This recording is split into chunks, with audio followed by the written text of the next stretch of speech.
Ташмамбет Токтоналиев атындагы номер 45 кесиптик лицейи кыргыз тили сабагы мугалим Кожош Аида Карыбековна. Саламатсыңар окуучулар. Бүгүнкү сабактын темасы фразеологизмдер. Силер бүгүн албетте сабакка даяр болсоңор, сабагыбызды баштайбыз.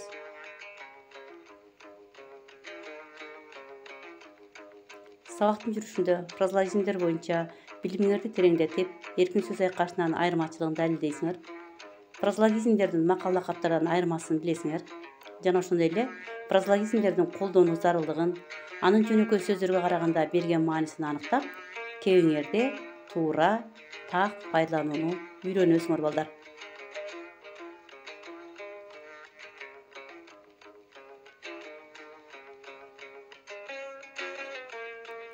Сүйлөгөн сөзүбүздө, адабий чыгармаларда эки же андан ашык сөздөрдөн куралып, белгилүү бир түшүнүктү билдирген сөз айкаштар учурайт. Мындай сөз айкаштары эркин сөз айкаштары жана туруктуу сөз айкашы болуп эки топко бөлүнөт. Эки же андан ашык компоненттерден туруп, лексикалык бир бүтүнгө айланган, маанилик жактан ширелишкен, сүйлөмдүн бир гана мүчөсүнүн милдетин аткарган туруктуу сөз түрмөктөрү фразеологизмдер деп аталат. Фразеологизмдер тилге тактык, ачыктык, көркөмдүк маанисин берет.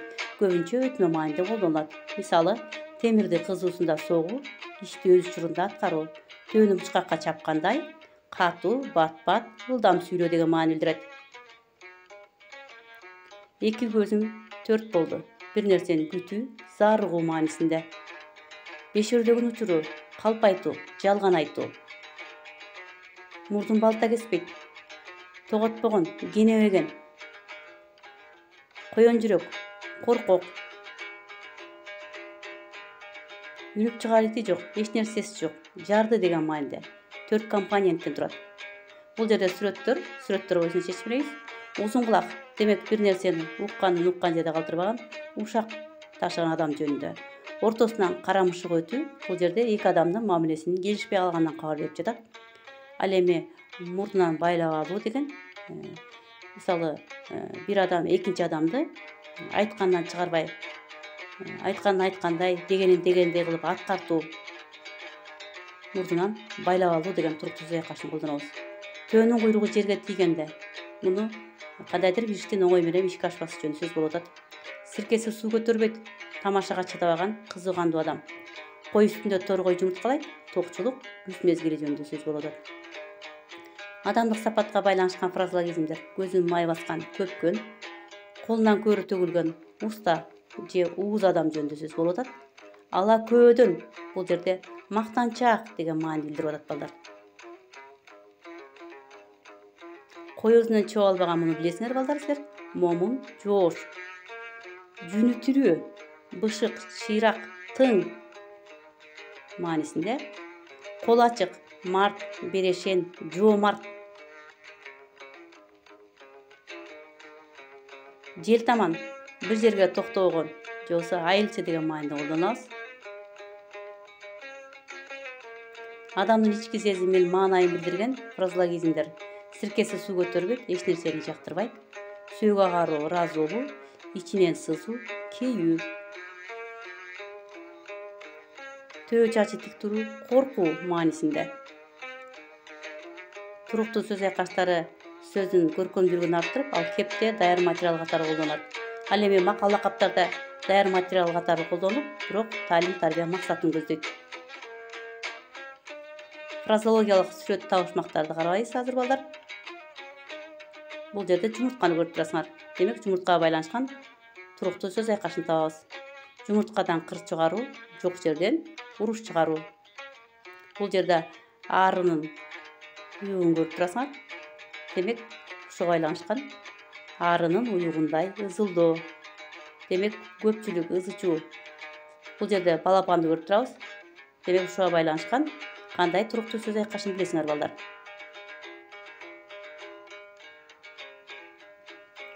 Сары ооз, балапан. Демек, акыл эси жетиле элек, жаш деген мааниде колдонобуз. Ити чөп жеген.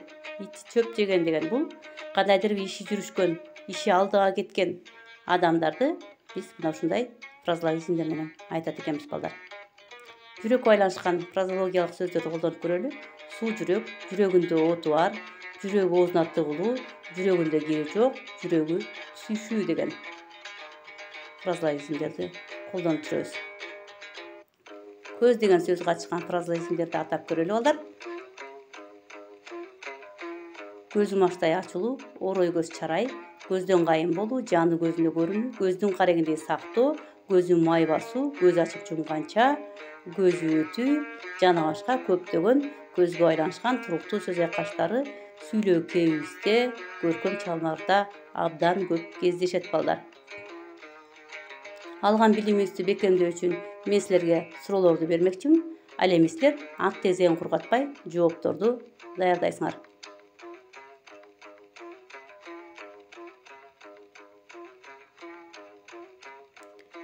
Фразеология деген эмне?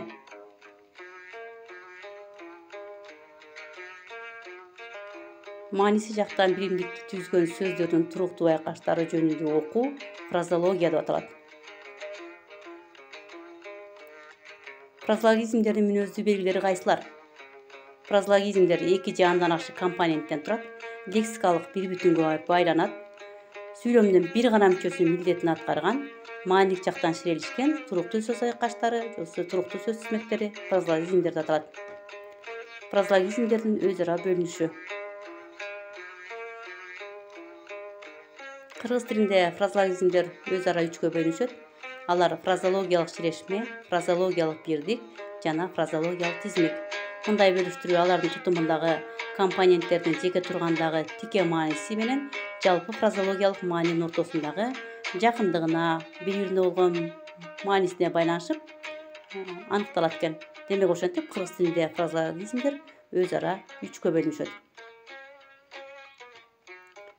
Төмөндөгү сүйлөмдөрдү бири-бири менен салыштырабыз. Мен корктум, менин жүрөгүм түштү. Мен кубандым, төбөм көккө жетти. Мен аядым, боорум ооруду. Мен каалабайм, көрөйүн деген көзүм жок. Мен кайгырдым, менин сай сөөгүм сыздады. Бул жердеги жүрөгүм түштү, төбөм көккө жетти, боорум ооруду, көрөйүн деген көзүм жок, менин сай сөөгүм сыздады деген сөздөр туруктуу сөз айкаш болду дагы өзүңөр байкагандай кептин көркөмдүүлүгүн арттырып, элестүү, образдуу бере алды.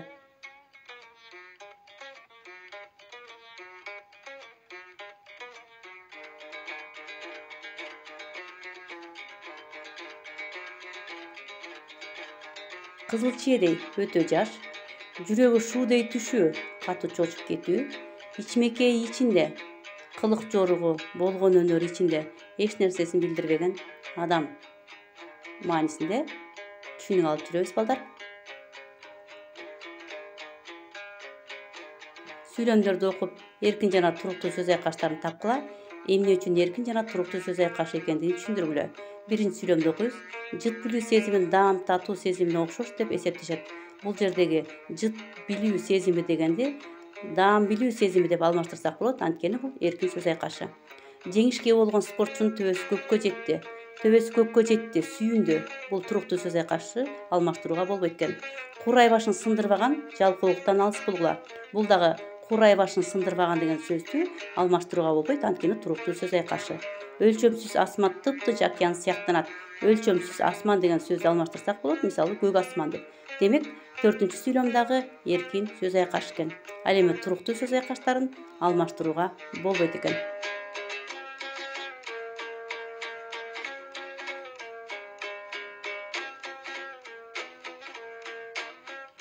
Көркөм чыгармалардан мисал алабыз. Жанышбайшы эпосунан айтканда тилим албасаң, бармагыңды бир жерде кесе тиштеп каларсың. Карач көкүл баянынан канат туга кактырбай, калкын жоодон сактаптыр. Калың кыргыз коопсуз, жергесин душман баспаптыр. Тумшуктуга чокутпай, туурун жоодон сактаптыр. Мына ушул жерде кездешкен туруктуу сөз айкаштарын табабыз. Бармак тиштеп калуу, өкүнүү, канат туга кактырбай, тумшуктуга чокутпай, албетте бул сактоо, аярлоо деген мааниде колдонот экен. Демек, элдик ооздук чыгармачылыкта дагы туруктуу сөз айкаштары, фразеологизмдер абдан көп колдонулат экен. Окумуштуу Радловдун кыргыз ар дайым мүдүрүлбөй, такалбай, шар сүйлөйт. Өздөрүнүн оюн так жана ачык айтып жатып, ал өзүнүн сөзүнө белгилүү сулуулук берет. Ошентип айтылган сөз биринин артынан бири ыр жана куплет сыяктуу куйлушуу турат да, ыр сыяктуу таасир берет деген баасы менен сабакты аяктагым келип турат. Сөз акылман насаатчы, сөз мыкты билим. Келгиле, сөз багып сөз кадырына жетели. Кээбизде дайым көркөм, кооз сүйлөгөнгө аракет кылалы. Элибизде көрө көсөм, сүйлөй чечен болосуң деген акыл кеп бар эмеспи балдар? Бактыга жараша баарыңар жөн билге, тилиңерден чаң чыккан жылдызы жарык балдарсыңар. Кээбизде фразеологизм сөздөрдү ыгы менен пайдаланып, сөздү дайым көркөм, жеткиликтүү, кооз колдоно алат деп ишенем. Үйгө тапшырма: фразеологизм сөздөрдү катыштырып текст түзөсүңөр. Саламатталгыла балдар.